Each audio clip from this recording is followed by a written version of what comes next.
En mai 2009, une terrible nouvelle dévaste Greg Thomas, un Américain de Montgomery dans le Minnesota. Lui qui se pensait à 57 ans en parfaite santé vient d'apprendre qu'il était atteint de 2 cancers en phase 4, c'est-à-dire en phase terminale. L'un au cou, l'autre à la tête. Greg Thomas n'a rien vu venir. Il vit donc le diagnostic comme un véritable cataclysme. La veille, ce grand gaillard de 95 kilos vaquait encore avec énergie à ses différentes activités, acceptant un contrat par-ci, prenant un rendez-vous par-là. Car entre ses multiples métiers, Greg n'avait pas le temps de s'ennuyer. Il était à la fois chauffeur routier, maçon, installateur d'isolant thermique et bien d'autres petits boulots manuels. Il s'occupait en outre parfois de son petit-fils, à qui il aimait faire découvrir les beautés de la nature du Minnesota. Son quotidien allait être bouleversé du jour au lendemain. Juste après l'annonce du diagnostic, Greg est pris en charge par un hôpital. On le prépare psychologiquement pour un lourd traitement. Les histoires extraordinaires de Pierre Bellemare sur France Bleu Périgord. Greg sort à chaque fois lessivé de l'hôpital. Rapidement, il perd ses cheveux, puis ses dents. Bientôt, il ne peut plus se nourrir normalement. Le personnel hospitalier lui a posé une sonde gastrique. Un jour, dans un couloir, le malade entend par inadvertance une conversation entre un docteur et un de ses proches. « Vous devriez commencer à vous occuper de la question des obsèques », confie le médecin. « Je suis donc condamné », se lamente Greg intérieurement. Entre les séances à l'hôpital, Greg est autorisé à rejoindre son domicile à Montgomery. Au lieu d'effectuer une tournée des adieux, le malade prend du temps pour lui. Il trouve une forme de sérénité dans les longues marches qu'il entreprend presque quotidiennement avec ses chiens. Et au cours de l'une d'elles, il repère un jour une minuscule église en bois, laissée à l'abandon, dont il ignorait l'existence, à côté d'un petit cimetière. L'édifice, la St. John Catholic Church, a été construit par une communauté tchèque il y a plus d'un demi-siècle, apprendra par la suite Greg. Le malade essaie d'en ouvrir la porte, mais celle-ci est fermée. Greg s'assied alors sur les marches pour prier. Les jours suivants, il s'arrête encore et encore sur le perron de l'église. Sa conversation quotidienne avec Dieu dans ce lieu devient un vrai rituel. Et à force de s'asseoir sur les marches décrépites de l'église, Greg se dit qu'il pourrait occuper ses derniers jours à rénover ce qui était devenu son petit havre de paix. Rapidement, il parvient à se fournir la clé du monument chez un certain Don Lorinda, 82 ans, un membre de l'association du cimetière attenant. Le malade en phase terminale lui explique son projet et Don ne peut s'empêcher de penser « Est-ce que je rêve ? De mon vivant, je n'ai jamais connu cette église ouverte. » Greg obtient rapidement l'accord de l'association des amis du cimetière pour restaurer l'église et en août, le malade pénètre dans l'édifice. Sans attendre, Greg, aussi affaibli semble-t-il, il a perdu 30 kilos suite à ses 3 chimiothérapies, se met au travail. Et alors il est pris d'une ferveur extraordinaire. Plus je travaillais, mieux je me sentais. C'était comme si, en restaurant cette église, Dieu me réparait. Même les spécialistes sont abasourdis par la régression des 2 cancers. L'oncologiste de Greg dit simplement à son patient « Quoi que vous fassiez, continuez de le faire. » 1 an plus tard, on retrouve ainsi le condamné à mort Greg sur un échafaudage adossé à l'église, en train de racler la peinture usée. Dans les mois qui suivent, il reçoit de l'aide du voisinage et de différentes associations. Il poursuit ses travaux de rénovation pendant plusieurs années. En 2014, les médecins lui enlèvent enfin sa sonde gastrique. Il peut manger normalement pour la première fois depuis 4 ans. Et un soir de décembre de l'année dernière, Greg Thomas place des illuminations le long de l'allée de gravier qui mène jusqu'à l'église pour la grande réouverture de la paroisse aux fidèles. 120 personnes répondent à l'appel et elles se disent émerveillées par la beauté de l'édifice. Avant Pâques 2015, Greg Thomas est finalement officiellement considéré comme en rémission. Il n'a plus besoin de se rendre à l'hôpital pour des tests. Pâques évoque la Renaissance, a confié l'ancien malade. Et c'est ce qui m'est arrivé. Podcastez les histoires extraordinaires de Pierre Bellemare sur francebleu.fr. Un podcast ici. Au début du XXe siècle, dans une petite ville au nord-ouest des États-Unis, un petit garçon nommé Paul s'enorgueillissait d'être l'un des premiers de son quartier à avoir un téléphone dans sa maison. L'appareil en chaîne, accroché à un mur au rez-de-chaussée de son domicile, était une véritable source de fascination pour lui. Quand pour la première fois sa mère le porta jusqu'au combiné afin qu'il puisse parler avec son père, alors en voyage d'affaires à des kilomètres de là, il trouva cela, à proprement parler, magique. Mais il n'était pas au bout de ses surprises. Devenu grand, Paul a raconté au Reader Digest « J'ai découvert que quelque part à l'intérieur de cette merveilleuse machine vivait une personne incroyable. Son nom était Information, s'il vous plaît. Et il n'y avait rien qu'elle ignorait. Ma mère pouvait lui demander le numéro de n'importe qui, et quand notre horloge ne fonctionnait plus, Information, s'il vous plaît, donnait tout de suite l'heure exacte. C'était un génie dans une boîte. » Le garçon se blessa accidentellement avec un marteau. Son doigt le faisait atrocement souffrir. Il avait besoin d'aide, et il eut alors l'idée de faire appel à Information, s'il vous plaît. Il parvint à porter le combiné à son oreille, et à être mis en relation avec la voix mystérieuse qui habitait dans le téléphone. Il lui expliqua la situation, et elle lui donna la marche à suivre. Va chercher un glaçon dans le congélateur. Mets ton doigt dessus pendant un moment. Cela va te soulager. Et ne pleure pas, ça va aller. Après cela, Paul appela Information, s'il vous plaît, pour tout et n'importe quoi. Elle l'aida par exemple à faire ses devoirs. Quand le canari de Paul mourut, c'est encore vers cette oreille que le petit garçon se tourna. Et la voix lui dit « Rappelle-toi toujours qu'il y a d'autres mondes où chanter. » Quand il raccrocha, les larmes sur ses joues avaient séché. Dans les colonnes du Reader Digest, Paul a continué de raconter. Un autre jour, je lui ai demandé comment on épelle le mot réparer. R-E-P-A-R-E-R, répondit-elle. À peine avait-elle donné la réponse que je vis ma sœur bondir du haut des escaliers en criant « Yo !» Surpris, je tombai du tabouret qui me permettait d'atteindre le téléphone et me retrouvai avec dans la main le combiné qui n'était plus relié par le fil au boîtier. Quelques minutes plus tard, un réparateur se présentait au domicile de Paul. Il expliqua qu'une opératrice lui avait demandé de venir vérifier si tout allait bien chez eux alors qu'il était en train de travailler en bas de leur rue. L'homme remit rapidement en fonction l'appareil et appela immédiatement « Information, s'il vous plaît », pour la rassurer.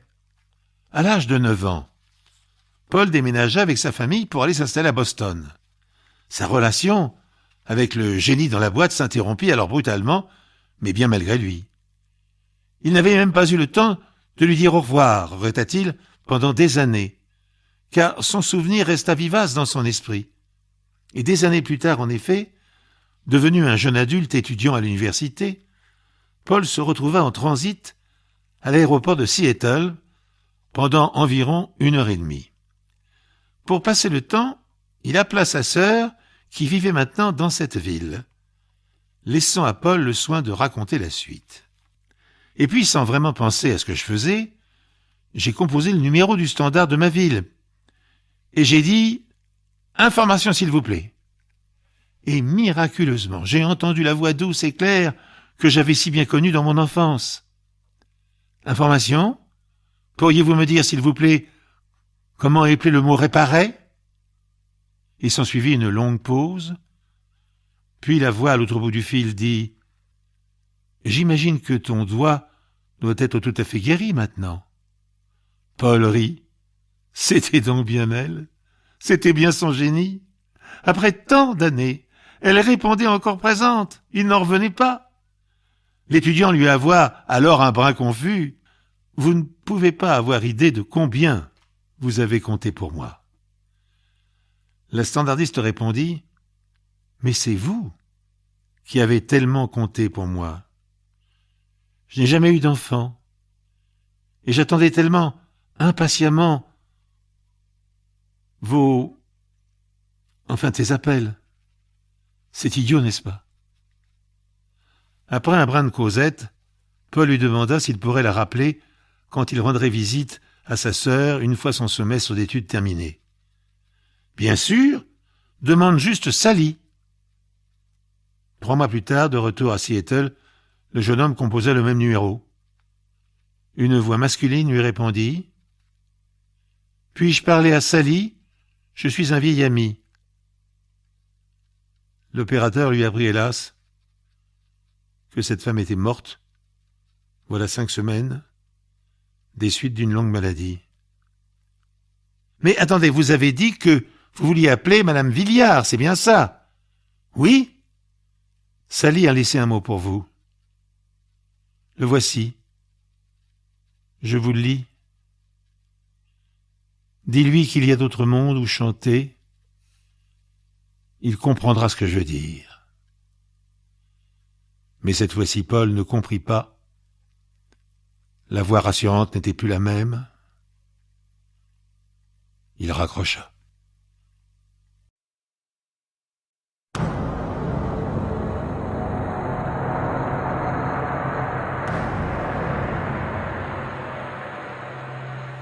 Christopher Rogers a été tué devant chez sa mère. Et il y a de la drogue dans un carton. Il faut bien que tu comprennes. C'est une enquête criminelle. Ce qu'on veut, c'est savoir qui a tué Chris. Une blessure en bas du dos à gauche. La balle entre dans le bas du dos et remonte tout droit. Visiblement, il courait dans la direction opposée.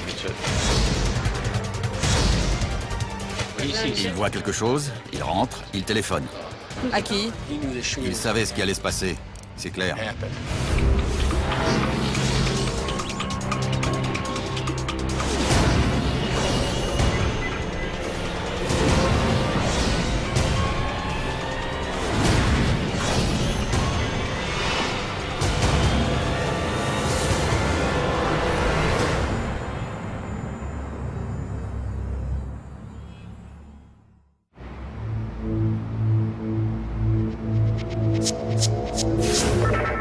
Police, j'écoute.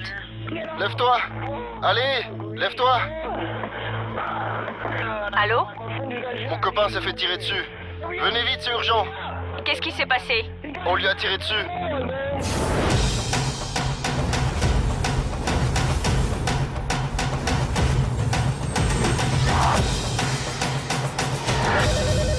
Galeta. Où ça? C'est noté. C'est pour nous, Glenn. Un homicide sur Rosalind.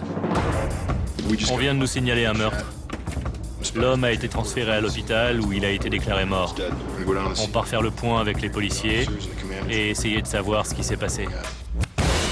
Aux côtés de Gary Galeta, l'inspecteur Glenn Weather a résolu plus d'une centaine d'affaires. Ça s'est passé sur Rosalind Street. Espérons qu'il y a eu des témoins. Avant de rejoindre la brigade criminelle, Weather et Galeta travaillaient tous deux à la brigade des mœurs. Gary et moi, on travaille ensemble depuis longtemps. On se complète. On s'habitue au boulot, mais on ne s'habitue jamais à la mort.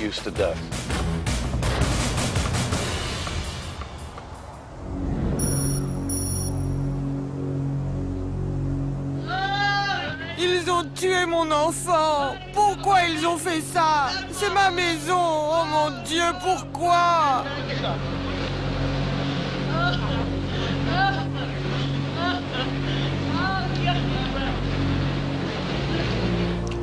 Alors?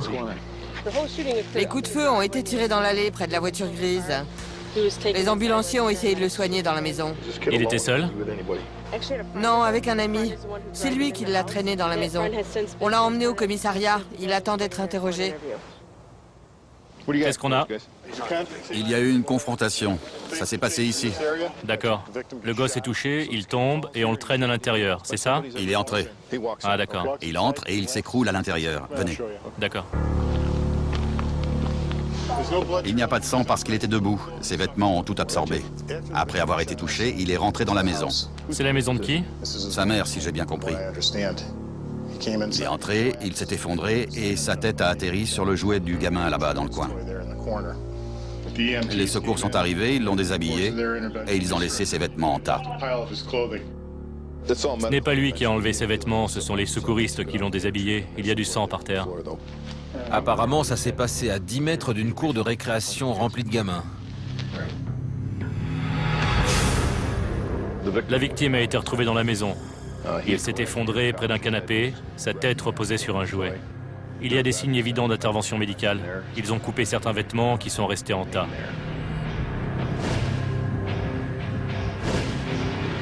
Il y a quelques gouttes de sang par terre. À part ça, il n'y a pas grand-chose à l'intérieur. Apparemment, on lui a tiré dessus dehors et son ami l'a aidé à rentrer. On va jeter un coup d'œil dehors, voir si on trouve quelque chose.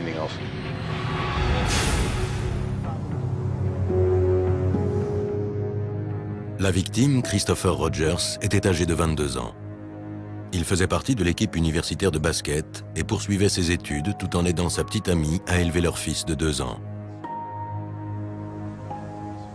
Une des femmes qui travaille à la garderie située de l'autre côté de la rue a été témoin du drame et a décrit la scène aux policiers. Le tireur serait reparti par Thurston. Selon le témoin, il arrive, il les menace, il repart, il revient, il tire, puis il s'en va par là. Les menaces, c'était au même endroit? Exactement au même endroit. Si tout s'est passé autour de cette voiture, il faut qu'on l'emmène. Je vais demander à un sergent de ratisser le secteur au cas où il aurait jeté l'arme et d'interroger les voisins pour voir si on aurait une description ou d'autres informations. Les policiers fouillent les environs. Pour l'instant, on n'a pas grand-chose, pas de description précise. Il y a des commerces autour, il faut qu'on se procure les cassettes de vidéosurveillance pour voir s'il y aurait des éléments utiles. Les techniciens de scène de crime, Dave Williams et Mark Walker, tentent de déterminer le nombre de coups de feu et la position exacte du tireur. Je pense qu'il était à peu près ici. Jusqu'à présent, aucune douille n'a été retrouvée, ce qui suggère que l'arme du crime est un revolver. D'après ce qu'on sait, le coup de feu aurait été tiré juste à droite du véhicule, sur le trottoir. Il y a visiblement un impact de balle à l'arrière du véhicule. On va le remorquer et rechercher la balle qui est probablement dans le pare-choc. À côté de la marque d'indice numéro 1, il y a un fragment de métal provenant peut-être d'une balle.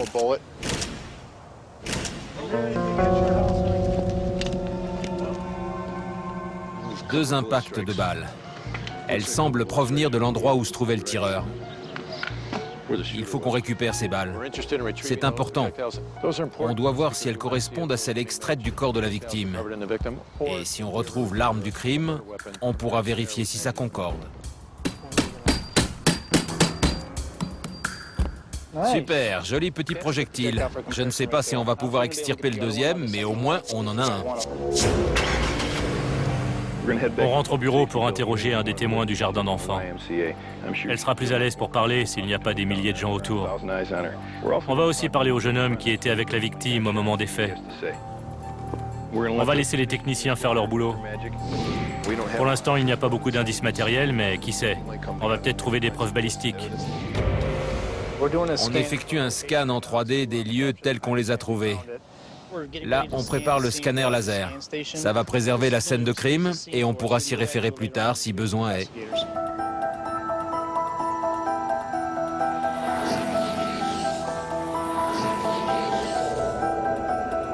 Pour ce qui est de la balistique, on a un fragment de projectile qui se trouvait près de la voiture, dans l'allée. Il y a un impact de balle dans le pare-choc arrière. Dans la maison des voisins, il y a 2 impacts de balles et on a pu récupérer un des 2 projectiles. On a une bouteille de bière qui était de l'autre côté de la rue. Espérons qu'une empreinte nous mène à un témoin. Un simple balayage nous permet d'englober toute la scène.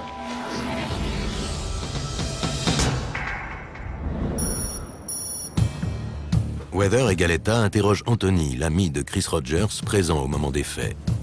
Il ne sait pas encore que la victime est morte. On ne va pas lui dire au cas où il serait impliqué. Il faut qu'on y aille doucement avec lui si on veut obtenir de bonnes informations. Je ne comprends pas bien comment ce type s'est approché de vous et pourquoi il a tiré. La première fois, ça a été court. Il nous a demandé qui vous êtes. Je lui ai répondu « Et toi ?» Chris, c'est un dur. Tu peux pointer un flingue sur lui, il bronche pas. Il a appuyé sur la détente? Pas la première fois. Chris lui a parlé? Ouais, il a dit 2 ou 3 mots qui l'ont mis en rage. Il a dit « Tu vas tirer devant les gamins ?» Et il a dit « Ouais, t'as de la chance qu'il y ait les gamins. » Et il est parti. Comme ça? Ouais, il s'est barré. Qu'est-ce qu'il portait? Un sweat noir. Il était grand? Plus que moi. Tu l'avais déjà vu avant? Non, jamais. Chris le connaissait? Non. Tu crois que tu pourrais l'identifier si on te montrait des photos? Je sais pas. D'accord, décris-moi l'arme. C'était un 9 mm. Je le sais parce que je m'y connais en armes. Et ensuite? Ensuite, on a attendu environ un quart d'heure, et puis on est allé au magasin. On revenait du magasin quand je l'ai vu dans la rue. J'ai dit, viens, on rentre. Chris s'est arrêté au niveau de la voiture. Je crois qu'il a essayé d'ouvrir la portière pour qu'on se planque derrière. La portière côté conducteur? Ouais. D'accord. Puis le type a tiré et Chris est tombé. Il m'a dit, je suis blessé et appelle une ambulance. Et c'est ce que j'ai fait. Il y a autre chose qu'on devrait savoir? Un truc que tu nous as pas dit et qui pourrait être utile? Non, je vous ai dit tout ce que je savais. Il nous a rien dit de bien précis. Il dit qu'il ne sait pas pourquoi ils étaient visés. Il ne connaît pas le tireur. Tout ça, ça n'a pas de sens. On va probablement l'interroger à nouveau.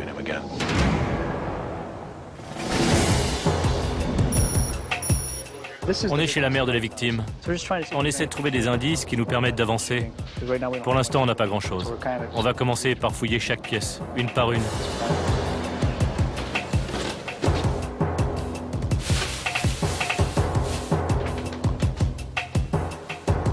C'est lui, là? Banquet du tournoi Ronald McDonald. Ça devait être un sacré basketteur. Il n'y a pas de marque sur les cigarettes. C'est sûrement des cigarettes de contrebande. Il y a de l'argent. Marc? Oui? Tu peux me faire une photo? De quoi? Des cigarettes de contrebande. Il n'y a pas de vignette fiscale. Ils les achètent dans les réserves indiennes sans payer la taxe et ils les revendent dans la rue.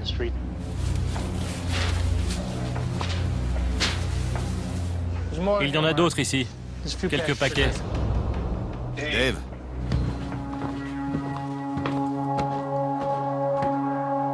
Il y a de la drogue dans un carton.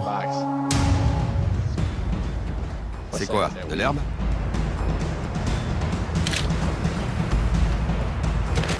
Il y en a environ 30 grammes. Il y a aussi une balance, des emballages. Apparemment, ils ne vendaient pas que des cigarettes. Environ 30 grammes. Mais visiblement, c'est destiné à la vente. Il y a des emballages pour la vente. Super, merci Tom. À bientôt. Ils ont trouvé environ 30 grammes d'herbe, des balances et des sachets. Il faut réinterroger Anthony, il sera peut-être plus bavard. Tu peux lui parler? Oui. Weather et Galetta vont réinterroger Anthony. On va faire monter un peu la pression et lui dire qu'il s'agit d'une enquête criminelle. Ça le décidera peut-être à parler. Ce serait possible que j'aille voir mon ami aujourd'hui? Il est mort. Mort? Oui, il est mort. Chris?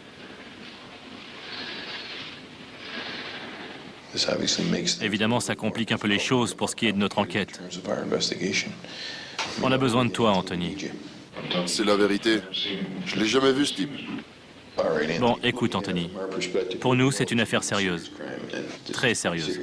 Si je le connaissais, je vous le dirais, croyez-moi. D'accord. On a fouillé la maison et on a trouvé des balances et de la marijuana. Donc je suppose que Chris était impliqué dans un trafic. J'imagine relativement petit, mais qui a visiblement suffi à lui valoir des ennemis. Tu sais si Chris avait de la marijuana sur lui, s'il en vendait ou s'il vendait d'autres drogues? Il en consommait. Il en consommait.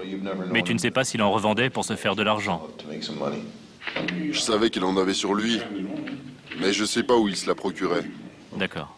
Est-ce que quelqu'un est venu lui acheter quelque chose quand vous étiez devant la maison? Des cigarettes. Il vendait des cigarettes? Ouais. Elles viennent d'où? De la réserve indienne. Il faut bien que tu comprennes. C'est une enquête criminelle. Ce qu'on veut, c'est savoir qui a tué Chris. Oui. Et si on peut trouver un mobile, une raison, savoir ce qu'il faisait, ça nous aiderait à avancer. Ça nous mettrait sur la piste. Qu'est-ce que tu en penses, toi? Un type qui se pointe en disant qui vous êtes. À ton avis, pourquoi il a fait ça? Pour nous faire peur. Mais pourquoi? Pourquoi vous? Pourquoi pas un autre? Peut-être parce qu'il a vu que Chris avait des cigarettes sur lui et de l'herbe. Et il voulait savoir qui on était. Peut-être. Peut-être qu'il a vu? Oui, il savait. Ouais, j'imagine que c'est ça. C'est tout ce que je voulais savoir. T'es sûr de ne jamais l'avoir vu dans le quartier? Jamais. Je connais pas son nom. D'accord.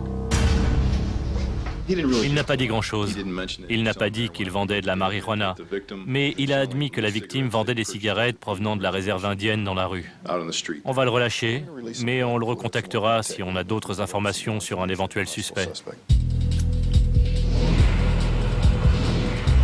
On va remorquer la voiture parce que l'arrière et le pare-choc ont pris une balle. On n'a pas pu la récupérer, donc on emmène la voiture entière.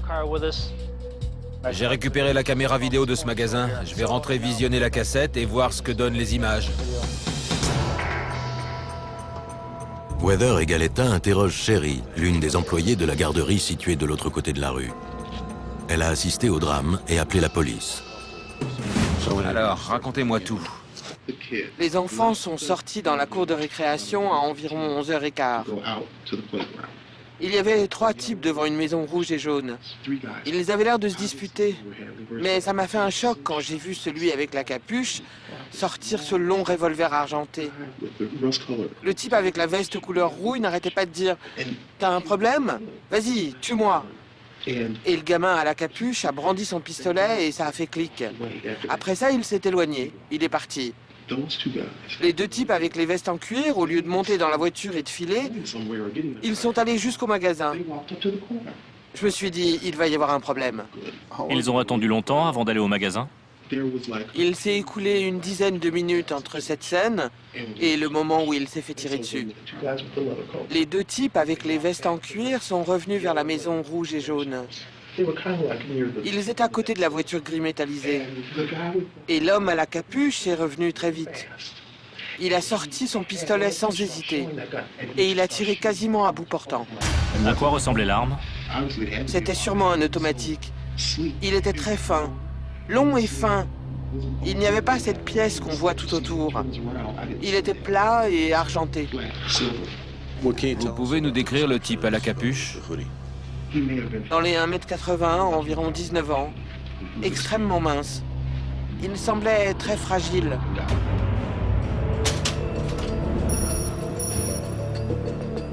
C'est la voiture de la petite amie. Elle était tout près de l'endroit où on a tiré. Et il y a une balle dans le pare-choc. On va essayer de la récupérer et de trouver des indices qui nous permettent de comprendre ce qui s'est passé. On va mettre de la poudre sur la voiture pour voir s'il y a des empreintes. T'as quelque chose? Oui, j'en ai une. Elle est parfaite. On va pouvoir faire un bon relevé. On va analyser les empreintes, les examiner et voir si elles correspondent à un suspect. Maintenant, on va se concentrer sur l'arrière de la voiture, sachant que le pare-choc a reçu au moins une balle. On pense que la balle a pénétré dans le pare-choc arrière et qu'elle est restée logée à l'intérieur. On va donc essayer de l'extraire du pare-choc.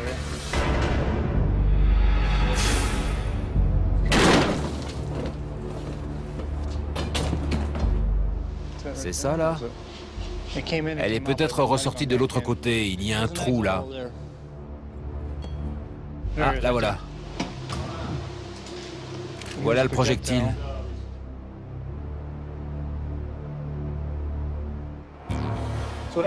Donc visiblement, la balle a traversé le pare-choc et elle est ressortie dans le coffre. En fait, elle était dans le coffre.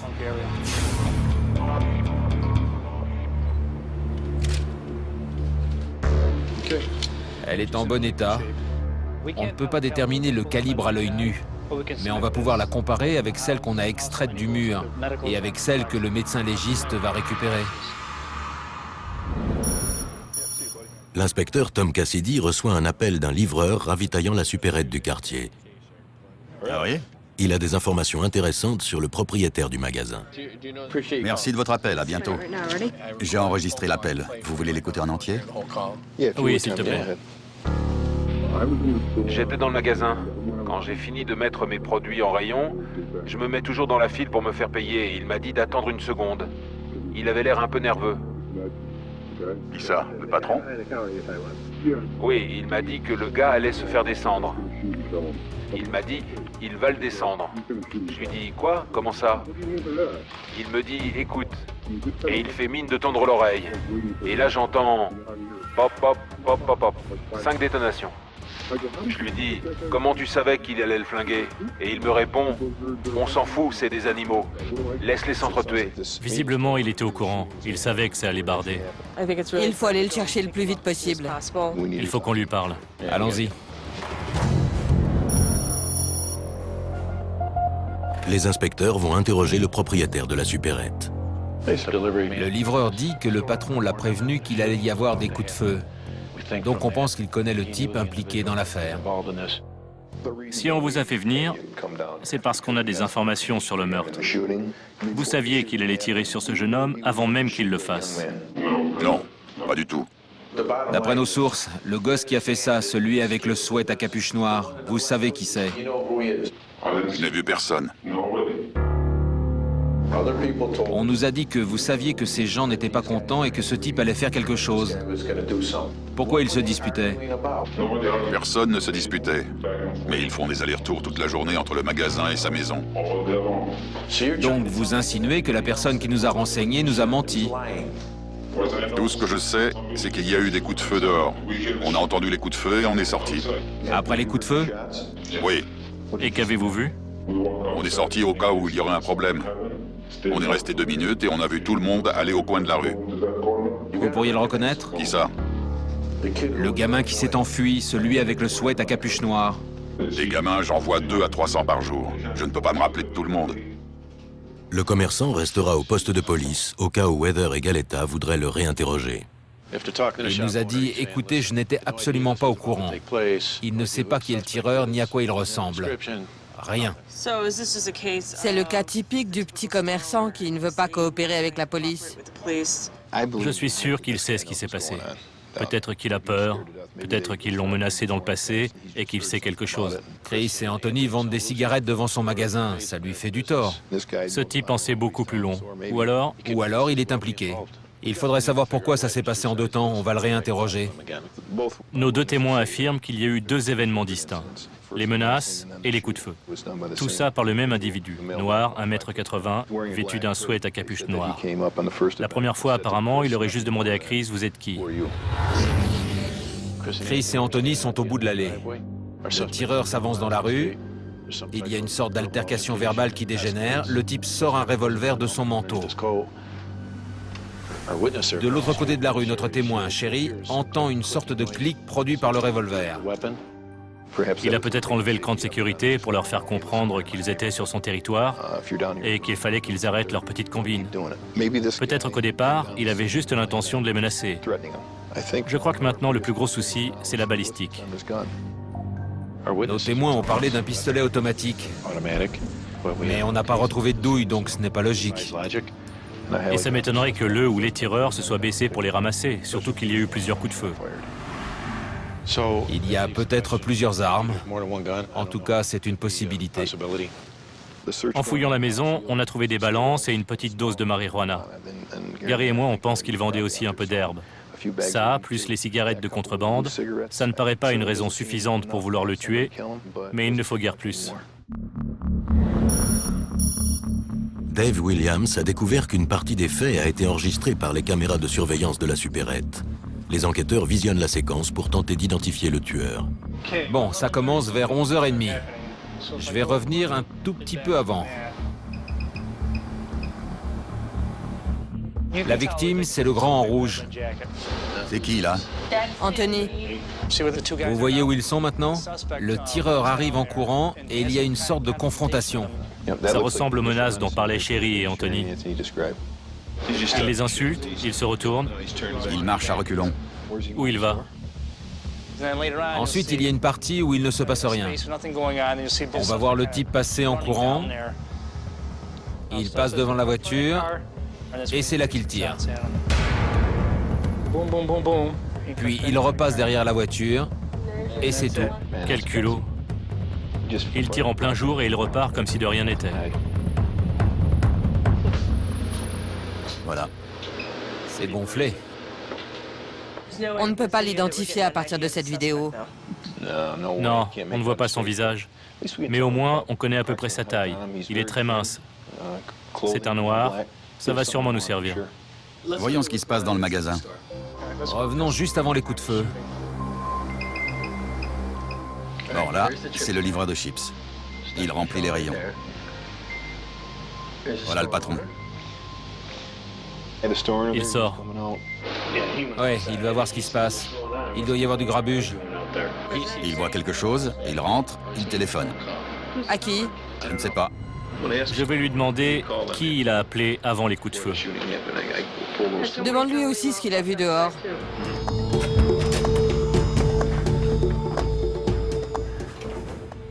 J'ai regardé la vidéo. J'ai remarqué que vous passiez un appel. 5 minutes avant, j'ai appelé les flics parce qu'ils vendent des clopes.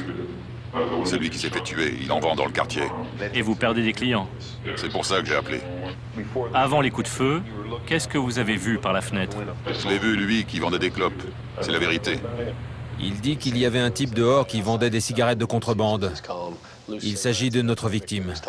C'est facile pour nous de vérifier. On va appeler le commissariat, voir s'ils ont reçu un appel du magasin à l'heure dite.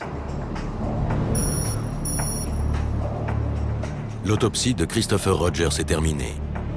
Les résultats vont permettre de déterminer les circonstances du meurtre et la nature de l'arme. Il n'a pas grand-chose, à part une blessure par balle en bas du dos à gauche. La plaie a des caractéristiques intéressantes. Vu de l'extérieur, on dirait que la balle rentre droit dans la peau. Mais à l'intérieur, elle part vers le haut. Elle pénètre entre la 9e côte et l'espace intercostal au-dessous. Elle traverse le poumon gauche et elle frôle le cœur. En ressortant de la cage thoracique, elle casse la première côte et la clavicule du côté gauche. Puis, elle continue dans le cou, vers le coin de la mâchoire, jusqu'à l'oreille gauche. C'est une grosse balle blindée, pas trop déformée. Plutôt bien pour la balistique. Vous dites que la balle est entrée dans le bas du dos et qu'elle est remontée tout droit. Oui, ça veut dire qu'il s'est ramassé sur lui-même. Il courait ou il s'est baissé. Visiblement, il courait dans la direction opposée. En tout cas, il tournait le dos au tireur. Il a été touché dans le dos, d'accord. Le sergent Marchetti s'est procuré un enregistrement de l'appel passé à la police peu avant le meurtre. Il y a un type qui vend des cigarettes devant mon magasin. Je ne sais pas quoi faire. C'est lui. Le propriétaire de la supérette a donc bien appelé la police pour signaler les agissements de Chris. Les inspecteurs le rayent de la liste des suspects. Galetta et Weather retournent sur la scène de crime pour rencontrer la mère de la victime. Celle-ci pourrait posséder des informations utiles. Mon collègue Gary et moi, on est venus se présenter et vous dire qu'on est chargé de l'affaire. Si quelqu'un dans la famille sait quoi que ce soit, des problèmes qu'il aurait pu avoir, n'importe quel type de problème, éventuellement des noms d'amis, ça nous aiderait beaucoup. Il n'avait de problème avec personne. Tout le monde l'aimait. C'était un bon garçon. Je ne comprends pas. Pourquoi ce garçon lui a tiré dans le dos comme ça? Tout le monde l'a vu. On sait qui c'est. Et il s'appelle comment, ce gamin dont on parle?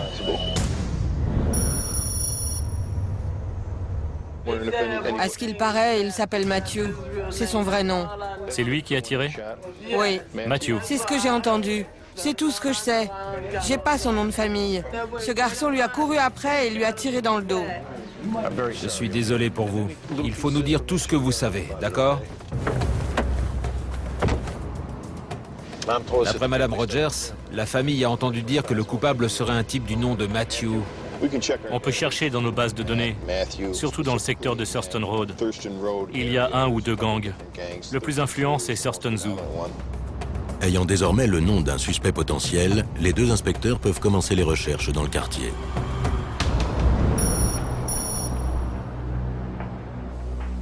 Galetta consulte la base de données pour voir si un Matt ou un Matthew du secteur de Thurston Road correspondrait à la description du tireur. Noir, maigre, environ 1,80 m. On en a déjà un Matthew, mais il est un peu petit. Et il y en a un autre, 1,80 m. Il a l'air bien plus mince.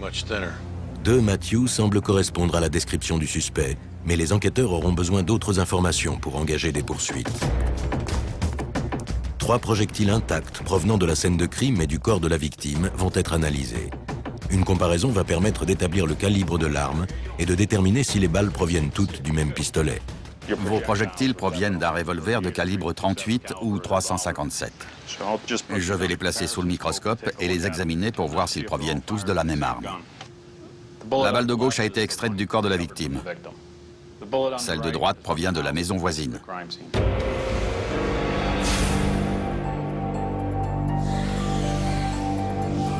Sur la balle de gauche, on voit 5 rainures inclinées à droite.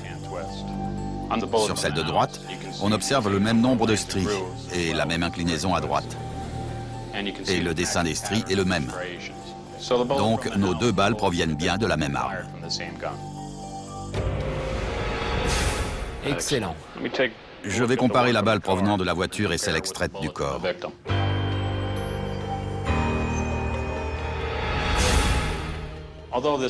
Les marques ne sont pas aussi nettes que sur la précédente, mais les caractéristiques individuelles correspondent, de même que les 5 sillons. Donc ces balles proviennent aussi de la même arme.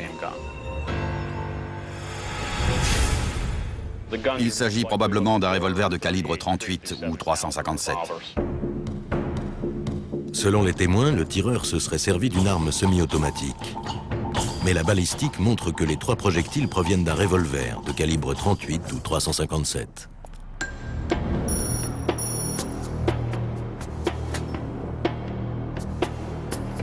Les inspecteurs retournent voir Madame Rogers, la mère de la victime, qui détient de nouvelles informations sur le meurtrier présumé. La première fois qu'on l'a rencontrée, elle était bouleversée. Aujourd'hui, ça ira un peu mieux. Elle a eu le temps de se reprendre. Le garçon là, sur la photo, ce serait lui le coupable. Comment vous avez eu cette information sur ce gamin? Ils m'ont appelé et ils m'ont dit « On a une photo du gars qui a tué ton fils. » Tout le monde dit que c'est Matt. Tout le monde nous l'a dit. C'est Matthew Carson.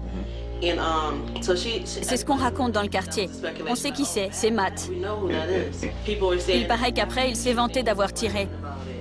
Il fait à peu près quelle taille? Dans les 1,80 m. Pas plus. Votre fils avait-il des problèmes avec qui que ce soit d'autre? Il était très respecté, très aimé. Il n'avait pas d'ennemis. Il cherchait du travail? Il faisait quoi dans la vie? Des études. C'était un bon basketteur, très prometteur. On nous a dit qu'il vendait des cigarettes de contrebande pour se faire un peu d'argent dans le quartier. On n'a pas encore vraiment d'explication. On ne sait pas pourquoi il a été tué. Mais s'il vend des cigarettes et que ça lui rapporte de l'argent, c'est de l'argent qu'un autre vendeur de cigarettes n'a pas. Quand Chris a commencé avec les cigarettes, Anthony et lui n'étaient amis que depuis 3 semaines. Anthony est à Tallahassee, en Floride. Il a peur de se faire tuer. Il va rester là-bas le temps que l'affaire se tasse, pendant que nous, on pleure. Pour l'instant, on ne peut pas l'obliger à nous dire la vérité. À ce stade, la priorité, c'est d'essayer de retrouver la personne qui a tiré. On leur a parlé de Matthew Carson. Le même nom que dans la base de données. Exact. Le plus important maintenant, c'est qu'on puisse l'identifier. Pour en savoir plus sur Matthew Carson, l'inspecteur Weather consulte Brian Phillips, un spécialiste des gangs. C'est bien un membre du Thurston Zoo. Voilà, c'est lui. C'est quoi son surnom? Clap. Clap, comme... Comme se font appeler les tueurs, oui. Le surnom de Carson, Clap, est un mot d'argot désignant un as de la gâchette. Il a le mot Clap tatoué sur le bras. Et nos sources ont confirmé que c'est bien son surnom. Il est grand et mince. Oui, très mince même. À part ça, il a déjà été arrêté 2 ou 3 fois pour trafic de drogue et d'armes et activités liées aux gangs. Weather et Galetta ne pourront arrêter Matthew Carson pour le meurtre de Christopher Rogers que si un témoin parvient à l'identifier. Une brigade d'intervention va tenter de localiser Carson pour procéder à son arrestation en cas d'identification positive. De leur côté, le sergent Marchetti et l'inspecteur Donovan vont voir le livreur de chips. Il n'a pas été témoin du crime, mais il a vu le suspect après sa fuite. Voilà des photos, si vous voulez bien regarder.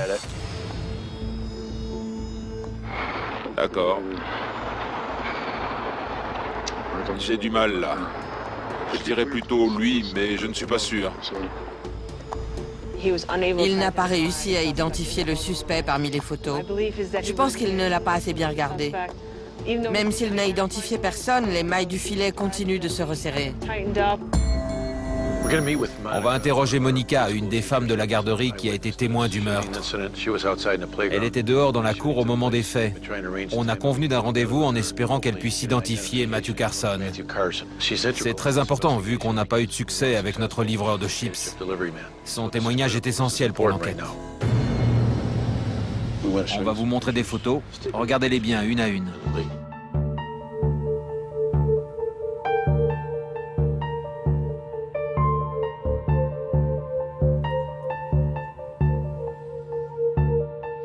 Lui. D'accord.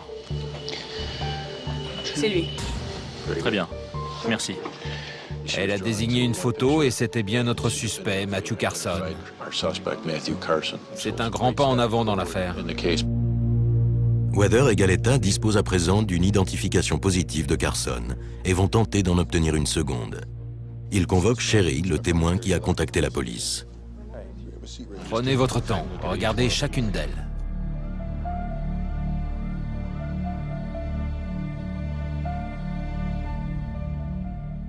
Le numéro 2. C'est celui qui ressemble le plus avec son visage maigre. Les autres ont la peau un peu trop foncée. C'est le plus ressemblant? Oui, en noir et blanc et en couleur. D'accord. Si la brigade d'intervention parvient à localiser Carson, Weather et Galetta pourront désormais l'arrêter pour le meurtre de Christopher Rogers. Très bien, merci. La brigade vient d'appeler. Matthew Carson a quitté la ville. Les recherches sur le terrain ont révélé que Carson est parti à Cleveland, dans l'Ohio. La police de Cleveland se lance immédiatement à ses trousses avant qu'il ne s'enfuit à nouveau. Là, à droite. Deuxième maison à gauche. Couchez-vous! Personne ne bouge! La brigade d'intervention de Rochester a localisé Matthew Carson à Cleveland. Couchez-vous! Personne ne bouge! Avec l'aide des autorités locales, Carson est arrêté. Il est en garde à vue. Merci, Chuck. Il sera au commissariat central de Cleveland. D'accord. Je te donnerai l'adresse. Super. Tu remercieras bien l'équipe. D'accord. Allez, salut. Bon. J'appelle Gary. Allô? Ça y est, il est en garde à vue. Super. Tu retires de l'argent et tu passes me prendre. D'accord. Salut. Salut. Bien joué. Il est en garde à vue à Cleveland, à environ 4h30 de route. Je vais retirer de l'argent, prendre des vêtements, aller chercher Gary et on part. Ça doit être notre 15e voyage ensemble. Quand on sait ce que l'autre prend pour le petit-déj, il est temps que ça s'arrête.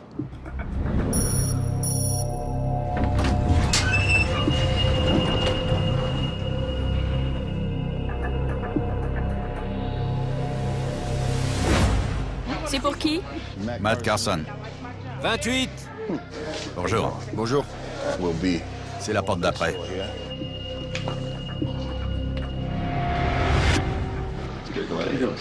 Il est là-bas. On va interroger Matthew Carson ici, à Cleveland. Il ne sait pas encore pourquoi on est là. Mais dès qu'on lui dira qu'on est de Rochester, je pense qu'il va vite percuter. Bonjour, Glenn Weather. On est de Rochester. Mon collègue Gary. Bonjour. Comment vous m'avez trouvé? Le bras de la justice. On est là pour te parler d'un meurtre sur Rosalind Street. Un gamin, Chris Rogers, a été tué devant sa maison. T'es au courant? J'en ai entendu parler. Mais ce genre de choses, ça arrive tout le temps. Ton surnom, c'est Clap? Non. Personne ne t'appelle comme ça? Non. T'aurais pas un tatouage à ce nom? Si. T'en as un? Ouais. Pourquoi tu t'es fait tatouer Clap si personne ne t'appelle comme ça? Je sais pas. Tu ne mens pas, j'espère. Non, c'est la vérité. C'était mon surnom avant. Les gens savaient que des fois, j'avais un flingue. C'est pour ça qu'ils m'appelaient Clap. Mais maintenant, je porte plus d'armes sur moi. C'est fini. Tu te souviens où tu étais ce jour-là? Ouais, j'étais chez moi. J'avais mon fils. J'avais mon fils ce jour-là. Je suis allé en ville. Où ça, en ville? À Diamond Dogs. À Diamond Dogs? Ouais. C'était bientôt l'anniversaire de ma copine. Je voulais lui acheter des boucles d'oreilles. Pour tout te dire, on a parlé à pas mal de gens et ils disent qu'ils t'ont vu là-bas. On nous a donné ça en nous disant « c'est ce type-là ». C'est qui? C'est moi. C'est bien toi. Il y a des milliers de gens qui me ressemblent. Des milliers de gens dont on a la photo. Tu ne peux pas dire que tu n'étais pas là-bas. Tu te fiches de nous. Mais tu sais, tu ne t'en tireras pas comme ça. C'est perdu d'avance. Je vois pas pourquoi j'avouerais un truc que j'ai pas fait. Tu n'arranges pas ton cas en te comportant comme ça. Ce n'est pas vraiment ce qu'on attendait. Il n'a pas dit ce qu'il a fait. Il n'a pas avoué. Mais il y a des trucs qu'on peut exploiter. On l'a arrêté et demain, on le ramène à Rochester.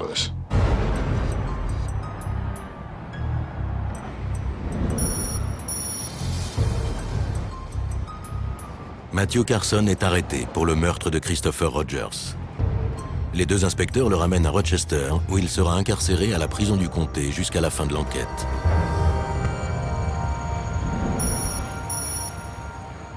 Sans les aveux, qu'est-ce qu'on a sur Matthew? On a deux très bonnes identifications.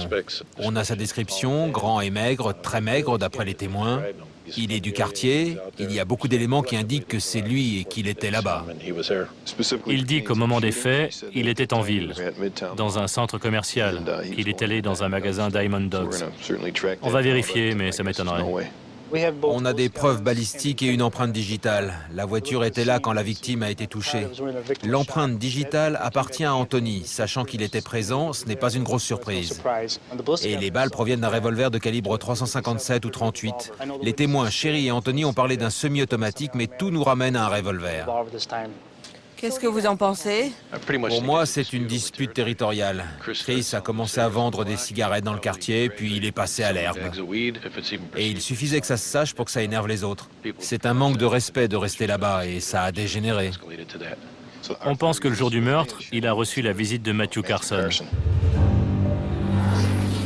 Carson sort une arme semi-automatique et une des femmes dit qu'elle a entendu des clics. Au départ, on pensait qu'il avait enlevé le cran de sécurité. Mais en fait, c'était peut-être un raté. Il recule et il court chercher une autre arme. Les deux types n'ont pas l'air d'avoir peur. Ils vont jusqu'à la supérette. Ils le voient traverser la rue. Ils prennent Rosalind Street. Le suspect les suit. À ce moment-là, le type se met à tirer. La victime tentait de se protéger derrière une voiture quand elle a été touchée. Ça expliquerait que les témoins décrivent l'arme comme étant un semi-automatique, alors que les preuves balistiques recueillies sur les lieux nous renvoient à un calibre 38 ou 357. Je suis sûr qu'Anthony a bien vu le suspect. Ça ne m'étonne pas qu'il se soit enfui. Je pense qu'il serait capable de l'identifier. Est-ce qu'il est impliqué? D'après les deux témoins de la garderie, son comportement indique clairement qu'il ne l'est pas. Tout ce qu'il nous reste à faire, c'est vérifier l'alibi de Matthew.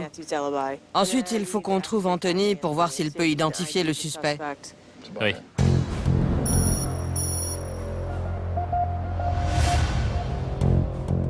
Le jeune homme qui nous intéresse dit qu'au moment des faits, il était dans votre magasin.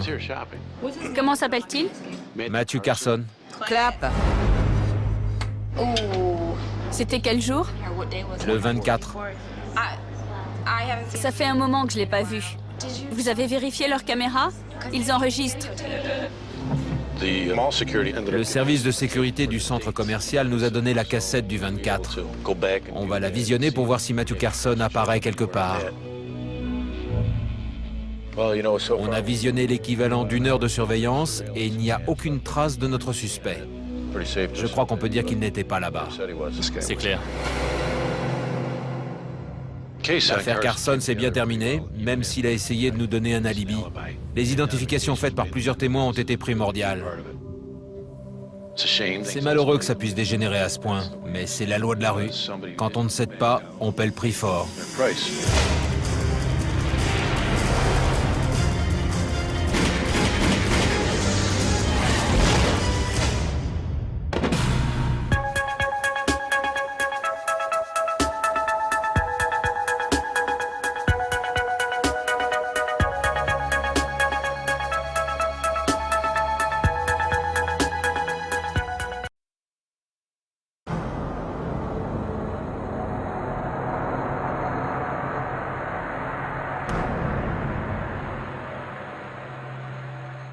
L'un est décédé sur les lieux, les deux autres sont à l'hôpital. C'était une soirée Halloween. Plusieurs douilles de calibre 7,62. La balle provoque des lignes de fracture sur le crâne. Il tirait en l'air, vers eux ou les deux?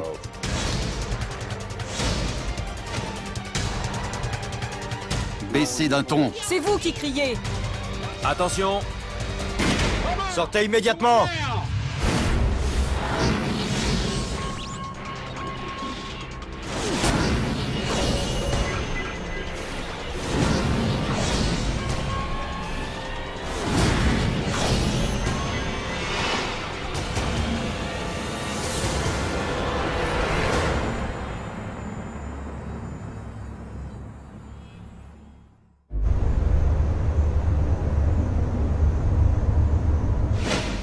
Police? On a tiré sur 3 personnes! Qu'est-ce qui s'est passé? Oh mon Dieu, il est mort! Dépêchez-vous!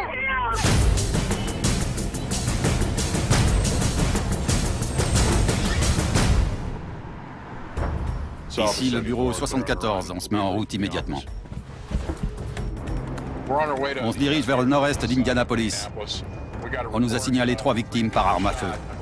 L'une est décédée sur les lieux, les 2 autres sont à l'hôpital.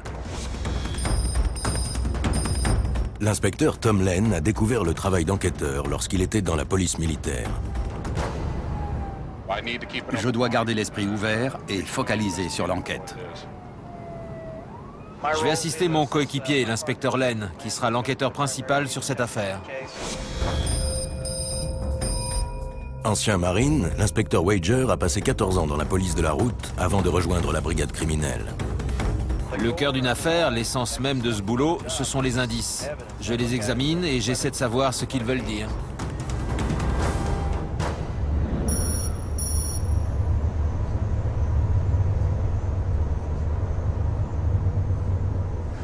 Salut vieux, on n'a pas grand-chose pour l'instant. Je viens d'arriver. Doug Cook était le premier sur les lieux, donc on va voir avec lui avant de commencer. D'accord. On a 2 morts sur les 3 qui ont été touchés. Une des victimes est toujours ici, sur le trottoir. Il a reçu une balle dans la tête. L'autre se trouvait ici. Il a été transporté à l'hôpital, mais il a succombé à ses blessures avant d'y arriver. Il y a une jeune femme qui était dans sa voiture, sur le siège conducteur ou passager, je ne sais pas. Elle a reçu une balle dans la main lors de la fusillade. D'après ce que je sais, c'était une soirée Halloween. On essaie de déterminer qui était impliqué. On va respirer un grand coup et on va s'y mettre.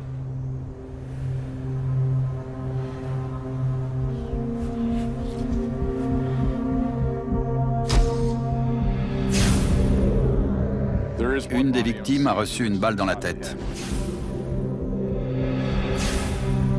Près du corps, une voiture a été mitraillée. Vu les dégâts, je dirais qu'elle était garée près de là où se trouvaient les victimes.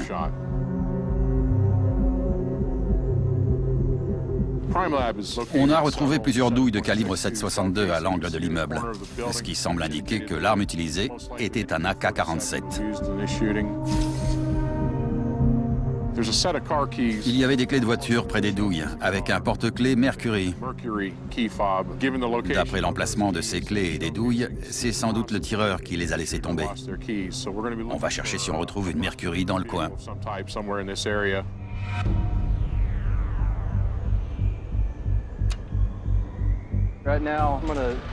Je vais faire des prélèvements de sang sur la voiture blanche qui est devant la victime, la porte ouverte.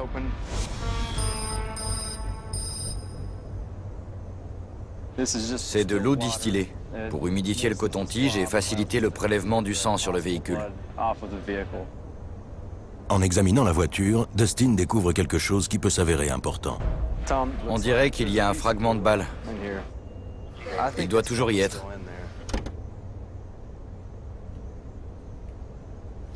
J'ai entendu un bruit.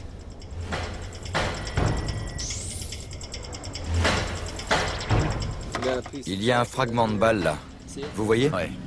Je vais prendre l'appareil photo. Ce fragment de balle peut s'avérer important. Si on retrouve une arme, on pourra peut-être comparer le fragment et l'arme.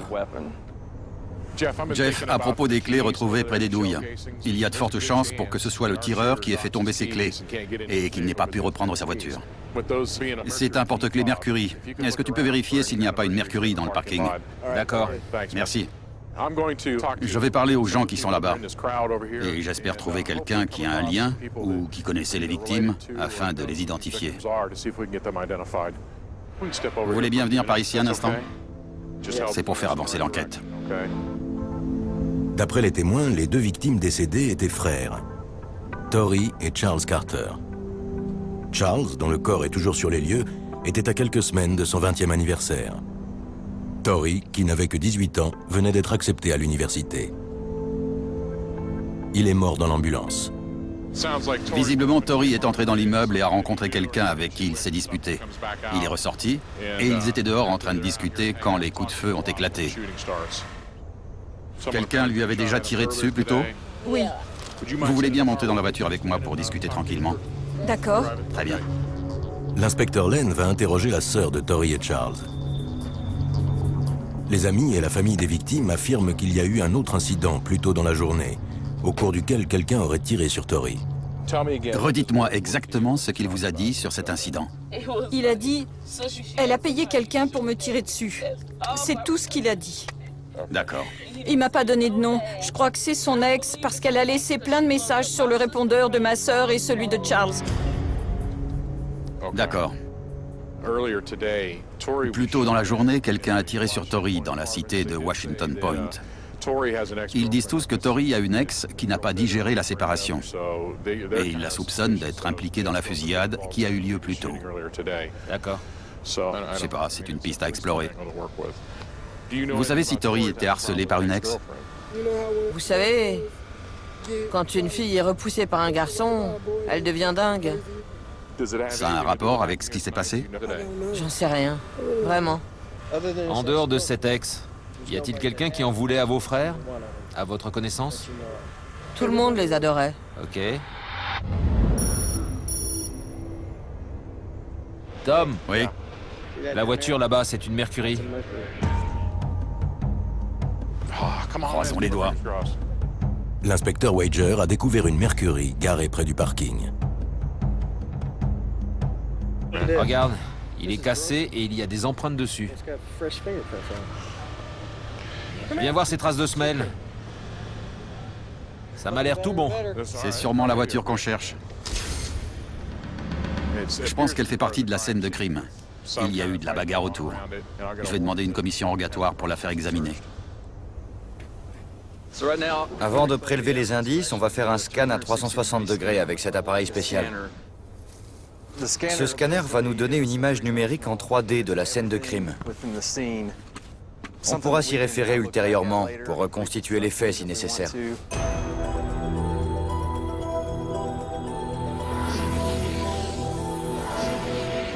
À l'angle du bâtiment, il y a des douilles de calibre 7,62. Le tireur devait se trouver à cet endroit quand il a ouvert le feu. Plus loin, sur le même trottoir où on a trouvé les douilles, gisait le corps de la victime, avec une balle dans la tête. Près du corps se trouvait une voiture blanche appartenant à la troisième victime, une jeune femme. Elle présentait 2 impacts de balles, l'un sur le pare-brise, l'autre sur le capot. Après avoir soulevé le capot, on a découvert un fragment de balle dans le compartiment moteur. À l'autre extrémité du parking, on a retrouvé une Mercury avec un rétroviseur cassé et qui présentait des éraflures et des bosses sur la carrosserie, ainsi que des traces de semelles sur les 2 côtés.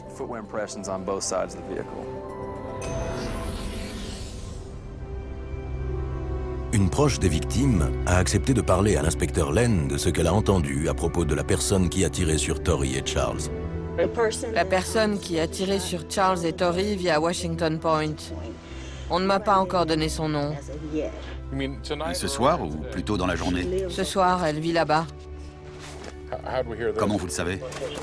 Mon fils me l'a dit. Il serait prêt à me parler? Il n'est pas là. Il dit que le tireur vit à Washington Point. Oui, mais il ne sait pas comment elle s'appelle. Il pense que c'est une fille. Ouais.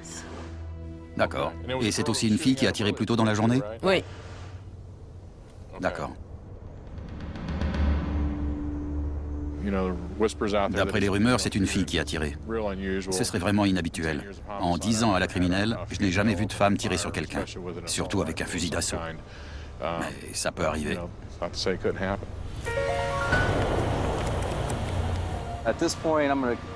Je vais commencer à ramasser les douilles. La personne qui les a manipulées est très probablement le tireur. Donc on va vérifier les empreintes. L'équipe du médecin légiste arrive sur les lieux. Ils vont soulever le corps à la recherche d'indices supplémentaires. On va le faire basculer. Et voilà. Un pistolet. Quand le légiste a retourné le corps pour voir s'il y avait quelque chose en dessous, on a trouvé un pistolet de calibre 380. Et visiblement, il avait le doigt sur la gâchette. Il était peut-être en train de tirer aussi, ce qui aurait tout déclenché. S'il a tiré, il doit y avoir une douille dans l'herbe. Un Colt 380 automatique. Il est vide.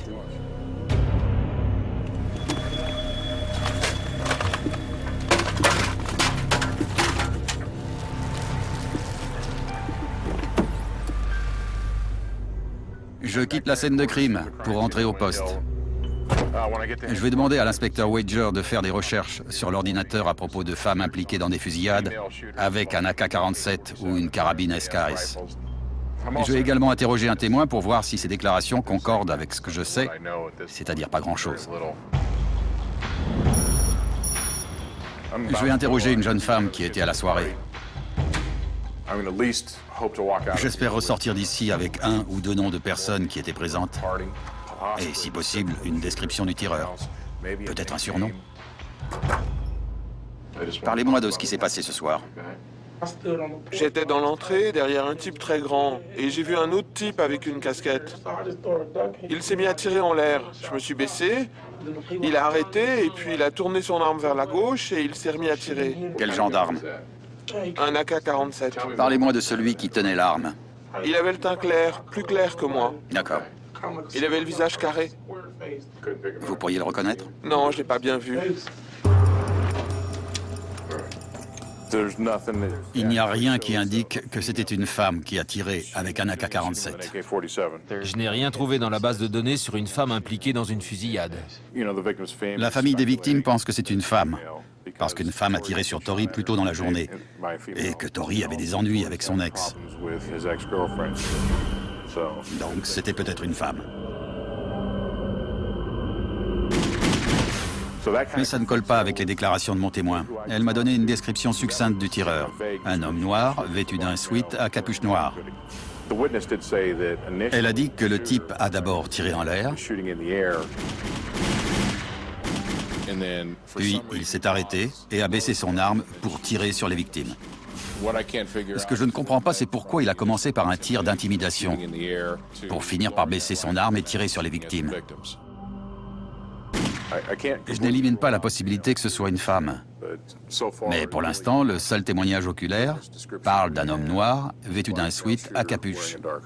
En plus, combien de fois est-ce qu'on a vu une femme avec une arme? Et a fortiori, un fusil d'assaut. Il faut continuer à chercher les gens qui étaient à la soirée. Il faut les interroger, continuer à fouiner. Quelqu'un sait forcément qui c'est. Oui. C'est la voiture qui était sur la scène de crime. Je relève les empreintes. Il y a des empreintes ici. Ici, on a une empreinte de semelle. Je vais la relever à l'aide d'une feuille de gélatine. La feuille de gélatine est une feuille autocollante qu'on colle sur l'empreinte. Elle décolle la poussière de la surface et relève l'empreinte. Si on a un suspect et que les semelles de ses chaussures correspondent à l'empreinte que j'ai relevée, on pourra le relier à la voiture qui était sur les lieux. Je ne suis pas superstitieux, mais si je n'ai pas mon marron porte-bonheur, je ne peux pas résoudre l'affaire. Mon porte-bonheur est un cadeau de mon beau-père Kenny. Il est décédé, et ça a une valeur sentimentale. Il me l'a offert parce que je viens de l'Ohio et que c'est l'emblème de l'État de l'Ohio. C'est pour ça que je l'ai.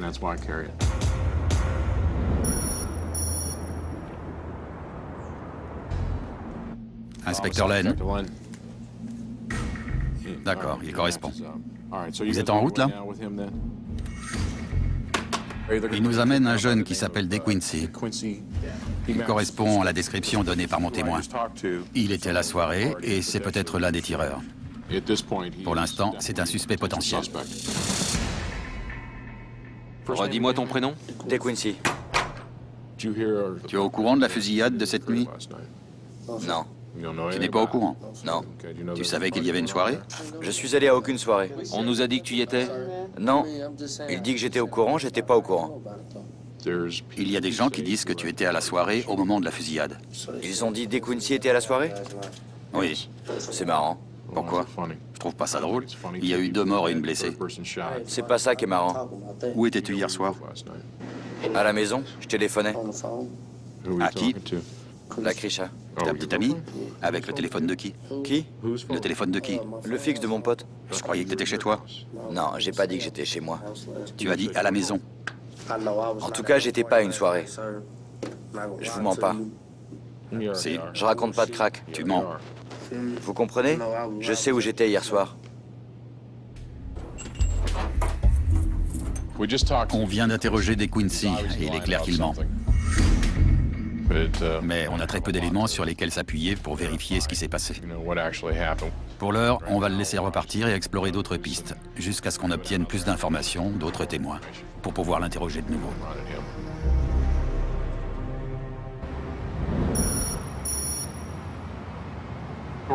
La sœur de Tori et Charles est venue au poste avec plusieurs amis. Elles ont eu des informations à propos de la fusillade. Elles ont le surnom du meurtrier. Elles n'étaient pas sur les lieux, mais elles ont parlé à des gens qui y étaient. Il vous a raconté quoi? Mon résumé, pour que j'y vois plus clair. Il a dit qu'après la fête, Tori et Charles se sont disputés avec une fille. Et c'est là que ce type, C. Murder, son vrai nom c'est Chris, a chargé son arme et il a tiré. Ils se sont disputés avec une fille et vous pensez qu'il s'agit de l'ex de Tori à cause des coups de fil, d'accord? Mais vous ne connaissez pas le motif de la dispute? Non. D'accord. Ne vous découragez pas, on va y arriver. On n'a pas fini de se voir, vous et moi, d'accord? Oui. Bon. Merci, mesdames. Ce ne sont que des oui-dire. Un témoin leur a dit que le tireur était surnommé C. Murder ou Murder.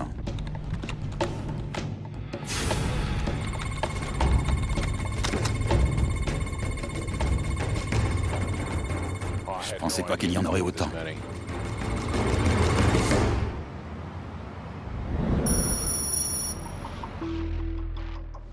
Une des filles a dit que son prénom était peut-être Chris. Donc on essaye de voir s'il y a un C. Murder prénommé Chris.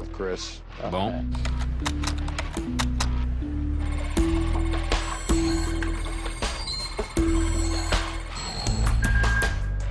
Il y a Christopher Jerome Martin, 3950 Strathmore Drive. C'est là-bas. L'inspecteur Wager a trouvé un jeune du nom de Christopher Martin dans la base de données. On va essayer de trouver une photo pour voir s'il s'agit bien du même C. Murder. Munis de la photo du jeune homme, Len et Wager vont interroger un autre témoin pour voir si elle peut identifier Chris C. Murder Martin comme le tireur. Est-ce que vous reconnaissez quelqu'un? Qui est-ce?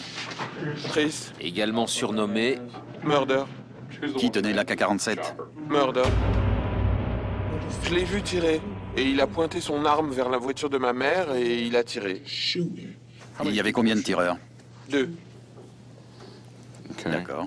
Qui était le deuxième tireur? Justin Whitsey. Il avait quel genre d'arme? Ça ressemblait à un revolver, tout rouillé. Vous connaissez le surnom de Justin? Trouble? Ouais. Vous êtes sûr qu'il n'a fait que tirer en l'air? Il n'a tiré sur personne? Je sais pas. Le témoin a identifié Chris Martin comme le tireur à l'AK-47. Ce témoin a également confirmé qu'il y avait un deuxième tireur, un jeune homme du nom de Justin Whitsey, surnommé Trouble.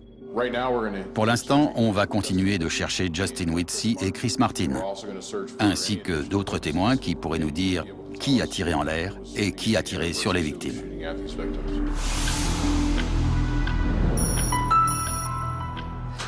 Alors, qu'est-ce que vous avez? On a le scanner de la scène de crime.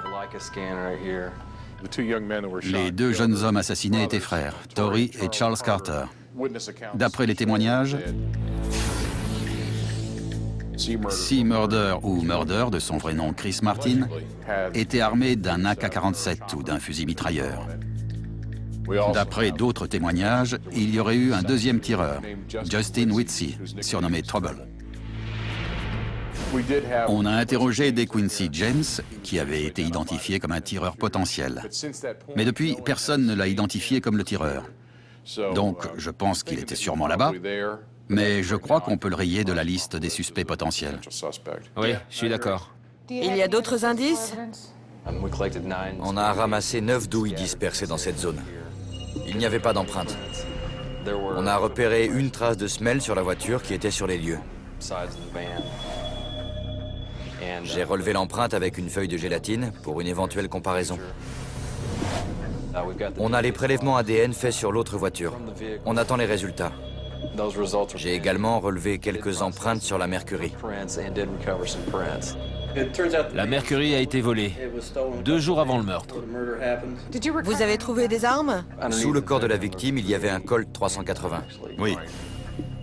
Est-ce que quelque chose indique qu'il aurait tiré pour se défendre?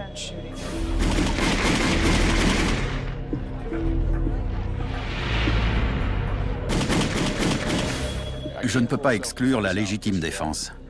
Il faut faire une expertise balistique sur le Colt 380 de Charles et faire une comparaison avec le fragment de balle retrouvé dans la voiture blanche. Si ça correspond, c'est un cas de légitime défense, mais sinon on pourra définitivement éliminer cette option. On a parlé à l'ex de Tory. Elle nie avoir été à la soirée et sa famille a confirmé son alibi. Elle dit ne connaître ni Christopher Martin, ni Justin Whitsey. Je pense qu'on peut la rayer de la liste des suspects. Et vu les témoignages, je crois qu'on peut oublier la théorie d'une femme qui aurait tiré. Quel serait le motif de la fusillade? Tout semble indiquer qu'il s'est passé quelque chose à cette soirée.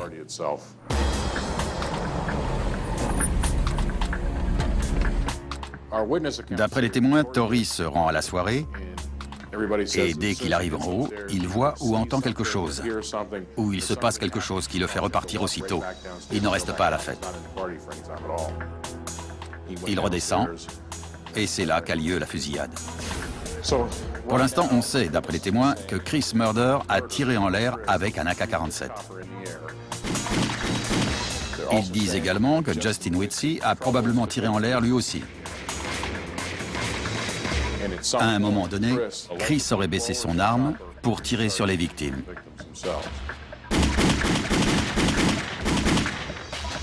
Est-ce qu'on a des indices matériels indiquant que Justin a tiré sur les victimes? Je vais aller voir le docteur Kenny demain matin. J'espère qu'il pourra me dire quel genre de balle il a extrait des corps pour savoir si c'est Murder qui a tiré ou si Justin a participé aussi.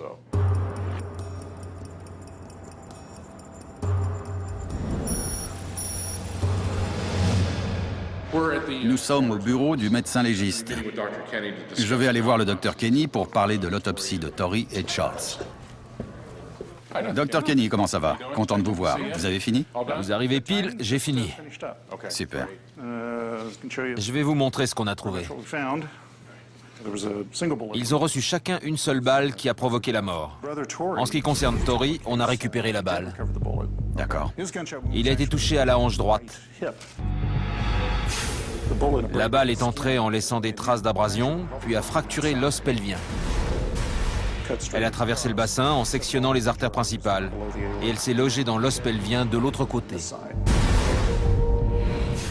Le labo veut savoir si c'est une balle de fusil que vous avez récupérée. C'est un gros calibre, oui. D'accord. Et Charles? Il a reçu une balle dans la tête. La balle est entrée à l'arrière de la tête. D'accord. On ne voit pas la balle sur la radio, elle est ressortie. D'accord. Regardez. La balle est entrée à l'arrière de la tête. Dès que la balle pénètre, elle provoque des lignes de fracture sur le crâne, qui se propagent plus vite que la balle elle-même. Elle a traversé la partie inférieure du cerveau pour ressortir par la tempe gauche.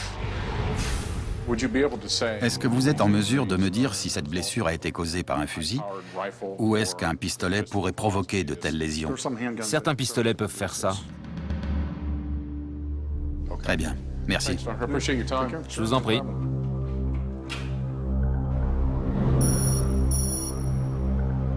Alors? Pour l'instant, je crois qu'on peut dire que Tori a été tué avec un AK-47 ou une arme de calibre 7,62. Parce que la balle qu'on a retrouvée ressemble à une balle de fusil. Pour Charles, on ne sait pas exactement si c'est un fusil ou un pistolet. Donc Justin pourrait avoir tiré sur Charles. Donc je pense que Chris C. Murder, Martin et Justin Whitsey commencent par tirer en l'air. Tout le monde se met à courir, y compris Charles et Tori. Peut-être qu'à ce moment-là, Chris a baissé son arme et a commencé à tirer. Je crois qu'on peut affirmer que Tori a été tué par un AK-47. Vu la balle et la blessure, je suis quasiment sûr que c'était un fusil. Il est possible que Justin ait tiré sur Charles, on n'en est pas sûr. C'est soit un fusil, soit un pistolet. La question est-ce qu'il a tiré en l'air ou sur les victimes, ou les deux? Ouais. Il va nous falloir d'autres témoignages avant de pouvoir déterminer avec certitude le rôle de Justin. L'inspecteur Lane reçoit un appel lui indiquant où Chris C. Murder Martin a passé la nuit. J'ai reçu un appel sur mon beeper. Les deux femmes chez qui Chris a passé la nuit viennent au poste pour témoigner. Venez avec moi. Je me suis réveillé et il était assis sur le canapé. Qui ça? On l'appelle C. Murder. Il m'a demandé s'il pouvait utiliser mon téléphone parce qu'il voulait partir. Il a pris son téléphone pour appeler quelqu'un pour qu'on vienne le chercher. La fille qu'il a appelée était blanche. Il m'a dit qu'elle était blanche. Je suis allé à ma voiture et quand je suis revenu, il était parti. Vous l'avez déjà vu avec une arme? Oui. Quel genre d'arme? Des vieux pistolets, genre western. Vous l'avez déjà vu avec autre chose? Non, mais elle, oui, elle l'a vu avec un SK. Le fusil que j'ai vu est presque aussi long que la table. Répondez. L'appel vient du suspect, Chris Martin, C. Murder. Si.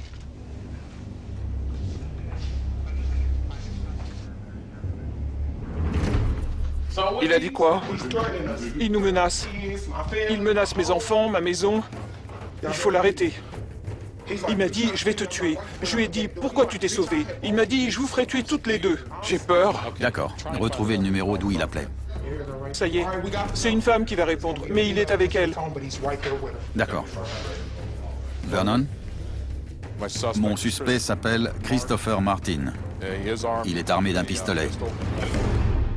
Tandis que Len met ses deux témoins à l'abri, l'unité des crimes violents fait une descente à l'adresse d'où Christopher Martin a téléphoné.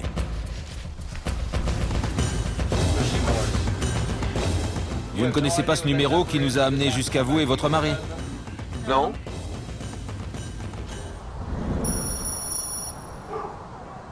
Pourquoi aurait-il choisi votre nom et votre adresse? Je ne sais pas. C'est pas logique. Ouais, je sais. C'est peut-être son mari qui fait ça sans qu'elle le sache. En parlant au mari, dont la femme est séparée, le sergent Buckner apprend qu'il a acheté le téléphone en question pour une femme qu'il fréquente. Elle s'appelle Jennifer et c'est une amie du suspect, Chris C. Murder Martin. Merci, au revoir. Le sergent Buckner demande à ses hommes de se mettre en planque devant la maison de Jennifer. Si elle se pointe, vous lui mettez le grappin dessus et vous l'amenez au poste. Jennifer a été appréhendée et conduite au poste. L'inspecteur Lane procède à l'interrogatoire. Vous comprenez pourquoi vous êtes là? Chris m'a appelé hier soir. Il vous a dit quoi? De venir le chercher. Je lui ai dit que je me laisserais pas utiliser et j'ai raccroché. Je vous explique mon problème. Je sais qu'il a utilisé ce téléphone il y a moins de 2 heures.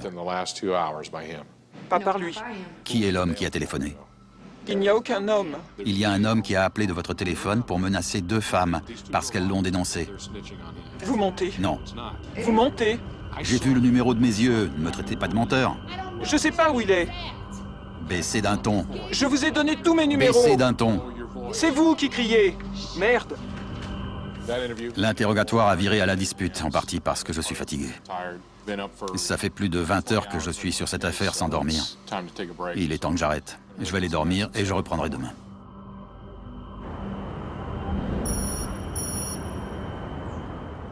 Je suis au service balistique du labo. Je vais voir le responsable du service. Il va tester le Colt 380 qu'on a trouvé sous Charles. Le Colt est prêt? Il est dans la salle de tir. Tout est prêt. Parfait. Quand vous voulez. Attention!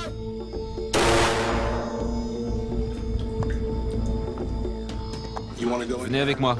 On va comparer ça au microscope. D'accord. On va voir si la balle correspond. On va comparer la balle du test avec celle retrouvée sur les lieux et on pourra dire si elles viennent de la même arme ou pas. Mais ce sera peut-être impossible à déterminer. Je place la balle du test du côté droit. À gauche, nous avons la balle retrouvée sur la scène de crime. Le fragment retrouvé dans la voiture? Exact. D'accord. Il y a des rayures caractéristiques que l'on peut comparer à la balle test.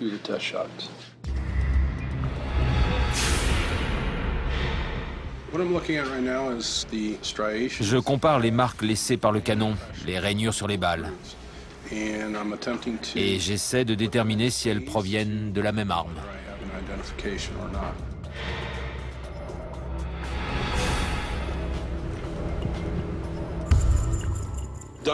J'ai fini de comparer. Et la balle retrouvée sur les lieux ne correspond pas. Elle ne provient pas de cette arme. Il n'y avait aucune douille sur les lieux provenant de l'arme de Charles. Le pistolet était vide. D'après le test, le fragment retrouvé sous le capot de la voiture blanche ne correspond pas au Colt 380 de Charles. On peut donc en conclure qu'il n'a pas tiré. On peut sans doute éliminer la légitime défense. De retour au bureau, Lane reçoit un appel troublant d'une source anonyme. Non, Justin n'a pas été interrogé et nous avons besoin de l'interroger. C'est quelqu'un d'autre, pas Justin. C'est DeQuincy James. Oui, un sweat à capuche. Il dit que c'était Justin Whitsey. Celui qu'on a interrogé? Oui. Je crois qu'il a raison. On peut regarder la vidéo? J'en ai pour 1 seconde si tu veux vérifier tout de suite. Oui, parce que je me sens bête. Le père du suspect nous a appelés pour nous dire qu'il était toujours dans la nature. Il est possible qu'on ait interrogé un des suspects et qu'on l'ait relâché en pensant que c'était quelqu'un d'autre.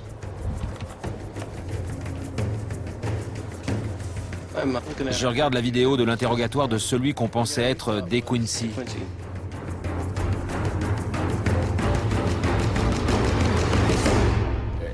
On a visionné la vidéo de l'interrogatoire de DeQuincy et on l'a comparée aux photos de Justin Whitsey. C'est la même personne. Maintenant, on doit retourner dans le quartier pour chercher Justin Whitsey et Chris Martin. En mettant un peu la pression et en se montrant, on devrait déclencher quelques coups de fil et les débusquer. Tu vas frapper ?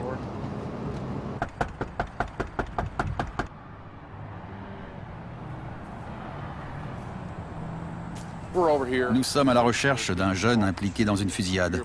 Vous êtes au courant? Je vous montre sa photo. Ouais. Oh mon Dieu. Vous le connaissez? Très bien. Voici le jeune homme qu'on recherche. Vous le connaissez? Il s'appelle Murder. Je l'ai déjà vu. Vous l'avez vu ici? Vous connaissez Justin Whitsey? On les recherche tous les deux. C'est quand la dernière fois que tu l'as vu? Il y a 2 ou 3 mois. Je sais qu'il traîne dans le coin. Je voudrais vous parler de la fête et de la fusillade de l'autre soir. Il y avait plus de 2 tireurs? Oui. On n'a pas retrouvé Chris et Justin, mais on a trouvé des informations qu'on n'avait pas jusque-là. On a trouvé un témoin qui nous a dit qu'il y avait 3 tireurs. Un tireur avec un AK-47 et 2 autres qui tiraient en l'air avec des pistolets.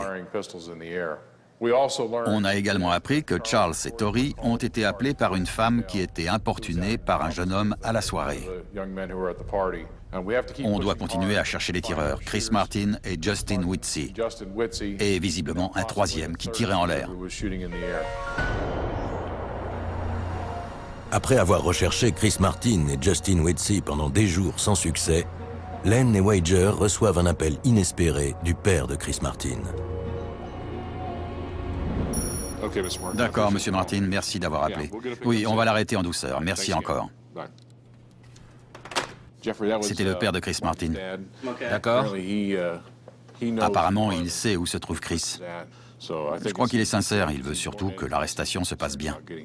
On va appeler l'unité des crimes violents. Chris a un AK-47, mieux vaut que ce soit eux qui s'en chargent. D'accord.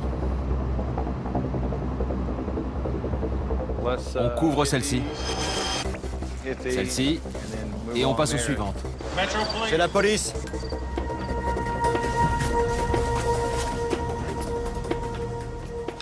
Celle-là est occupée. J'ai vu quelqu'un entrer. Et il y en a 2 ou 3 de ce côté qui sont occupés. Le reste a brûlé. On va vérifier celles qui ont brûlé juste pour être sûr.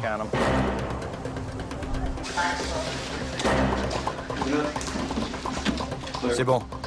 C'est bon.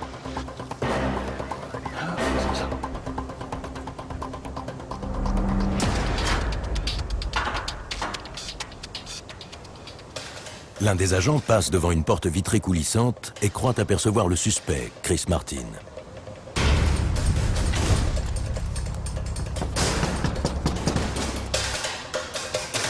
Tu t'annonces à la fenêtre? Police, faites-vous connaître. Immédiatement. Police, sortez. Immédiatement.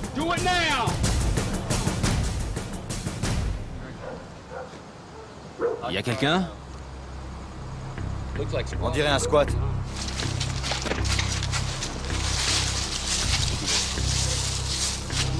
Sortez immédiatement.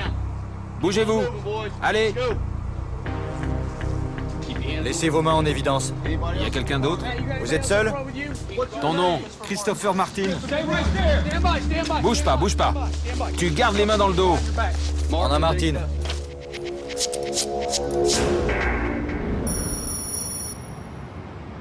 On a arrêté Chris Martin grâce au travail de l'unité des crimes violents.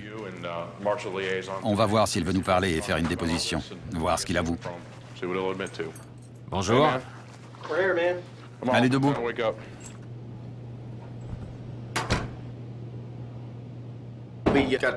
On a installé Chris Martin dans la salle. Et quand je lui ai retiré ses chaussures, j'ai regardé les semelles et j'ai remarqué qu'elles ressemblaient à l'empreinte relevée sur la voiture. Ça nous donne un angle d'attaque. Je ne sais pas ce qu'il va nous dire, mais ça indiquerait qu'il était sur la scène de crime. Tu es là parce que pratiquement tout le monde dit que tu es impliqué. Oui, j'y étais. Qu'est-ce qui s'est passé? Des mecs ont tiré. D'accord. Tu étais avec qui? Man, Justin, Man, c'est quoi son vrai nom? Timothy York. Donc tu étais là quand la fusillade a éclaté. Tu étais devant? Je suis parti quand j'ai entendu tirer. D'où venaient les tirs? Ça venait de là. Un mec tout en noir. Un type en noir. Tu as vu son visage? Je voyais juste l'éclair du fusil. Quel genre de fusil? Un AK-47. D'accord. Il y avait d'autres personnes qui tiraient? J'ai cru comprendre qu'il y avait des gens qui tiraient en l'air. C'était qui? Il paraît que Man a tiré en l'air et que Justin a tiré aussi. En l'air ou sur quelqu'un? Je sais pas. Justin avait des raisons de tirer sur quelqu'un? Je sais pas. Donc des types se sont disputés. À quel sujet? La fille en Chevrolet blanche avait appelé des mecs.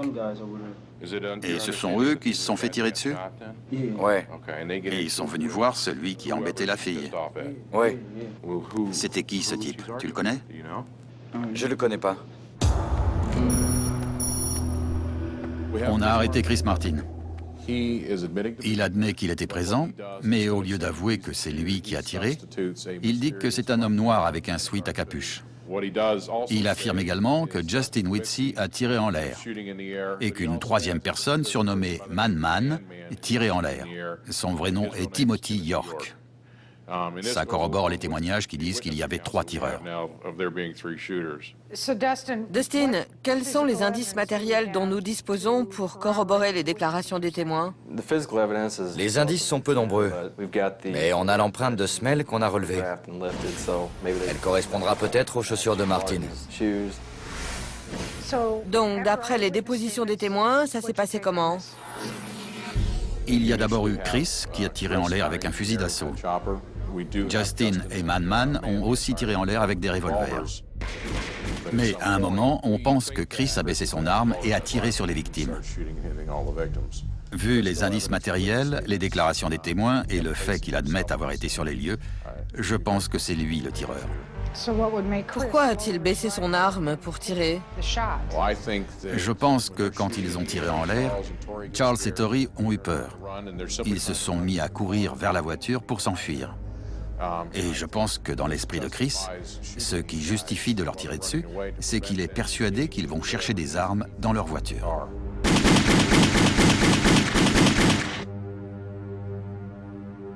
Maintenant que vous avez interrogé Christopher Martin, vous avez une idée de son mobile? Pourquoi il a fait ça? D'après les déclarations des témoins et ce que nous a dit Martin, on sait que Charles et Tori se sont rendus à la fête parce qu'une fille les a appelés. Elle était importunée par un ami de Chris Martin. Tori et Charles arrivent ensemble. Tori monte seul à l'appartement quelques instants. Il parle à quelqu'un, puis il redescend rapidement et visiblement, Chris, Justin et Man Man le suivent dans les escaliers. Ils veulent défendre leur copain qui est celui qui a déclenché le problème avec la fille. Après, ça dégénère et il y a une fusillade. Bon, quel est le plan d'action? On est toujours à la recherche de Justin Whitsey et Timothy York. On ne s'arrêtera pas tant qu'on ne les aura pas retrouvés. Et on va interroger de nouveau Chris Martin pour essayer d'obtenir des aveux et le fin mot de l'histoire. Bonne idée. Obtenez-moi ces aveux. Len et Wager retournent en salle d'interrogatoire pour parler à Chris C. Murder Martin, toujours en garde à vue. Tous les gens que j'ai interrogés pour l'instant m'ont dit que c'est toi qui tenais le fusil. Je ne parle pas d'une ou 2 personnes, je parle de tout le monde. Et je pense que tu sais que j'ai parlé à beaucoup de monde. Qu'est-ce qui s'est passé? Pourquoi tu leur as tiré dessus? Pourquoi? Il est allé vers sa voiture. Et? Il a dit qu'il allait chercher son flingue. Donc tu lui as tiré dessus. Et les autres? Ils ont été touchés. Tu ne voulais pas les toucher. Je comprends. J'apprécie que tu me dises la vérité. Comment tu te sens? Ça va, mais j'y pense encore. Tu as quelque chose à dire à la maman de Charles et de Tori? Je suis désolé de ce qui est arrivé. J'aurais préféré que ça se passe autrement. C'est bon? Oui, c'est bon. On a réussi. Oui, si tous ces témoins ne s'étaient pas présentés spontanément, on aurait eu plus de mal à faire avouer Chris Martin que c'est lui qui a tiré. Ça nous a bien aidés. Martin va être poursuivi pour homicide volontaire sur 2 personnes et pour tentative d'homicide. York va être poursuivi pour mise en danger d'autrui par imprudence parce qu'il a tiré en l'air. Et Whitsey sera poursuivi pour possession illégale d'armes à feu et pour avoir tiré en l'air. Maintenant, il faut se concentrer sur l'arrestation de Timothy et de Justin. Affaire classée.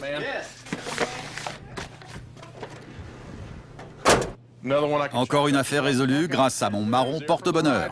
Je l'avais dans la poche tout du long.